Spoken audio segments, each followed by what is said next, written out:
Ateneo Blue Eagles at former Gilas head coach Tab Baldwin posibleng maban dahil sa trahedyang nangyari sa dalawang Ateneo player. Matinding training nga ba ang dahilan ng pagkasawi ni Divine Adili at Rene Baterbonia? Yan ang ating mga pag-uusapan para sa video natin na ito. So kagabi ay isang malungkot na balita ang natanggap nating mga Pinoy basketball fans dahil nga yan sa pagpanaw ng biglaan ng dalawang malalaro sa isa sa ating mga college team. Ito nga ay sina Divine Adili, ang 6'10" Nigerian center at ang 6'4" young Gilas prospect na si Rene Baterbonia.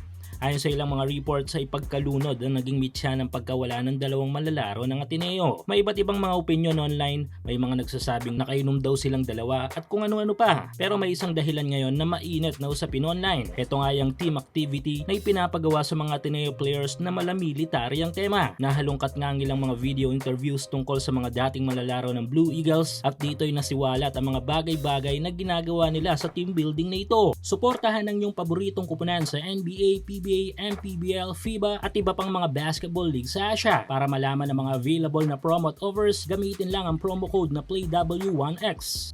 Ayon sa ilang interview ng ilang mga former Ateneo players ay parang military nga daw ang training kung saan ay di mo alam kung kailan kagigisingin. May time nga daw na bigla na lang silang gigisingin ng 3 AM ng umaga upang tumakbo at lumusong sa dagat. Bagay na di maiiwasan sa ibang di marunong lumangoy at mamiligro ang buhay. Dahil dito ay kino-question ngayon ng karamihan online kung bakit ganito kagrabe ang ensayo ng isang basketball team. Well, posibleng maging way naman ito para sa mas matibay na samahan ng isang kupunan, pero kung naitataya na ang safety ng bawat players ay medyo hindi talaga maganda ito. Sa paggulong ng investigasyon at kapag napatunayan na may pananagutan dito ang mga organizers, team managers o coaching staff ay tiyak na may matatanggalan ng serbisyo dito. At ang usap-usapan online ay isa rito ang former Gilas coach at Ateneo Blue Eagles coach na si Coach Tab Baldwin. Usap-usapan online na posibleng maban nga daw si Coach Tab sa pagko-coach dito sa bansa. Well, sa ngayon sa puntong ito ay wala pang pinal na resulta ng investigasyon kung may serious negligence nga ba o misconduct sa part ni na Coach Tab. Kaya naman wala pang desisyon na ban para sa pagko-coach niya sa bansa. Pero kung meron nga ay dito may ilalagay sa alanganin ang trabaho ng veteranong head coach. Sa part naman ng mga nawala ay malaking panghihinayang ito di lang sa pamilya at sa mga fans even sa mismong team. Si Adili ay may potensyal na magbigay ng laki, athleticism at rim protection sa loob. Habang si Baterbonia naman ay maasahang magdadala ng enerhiya, versatility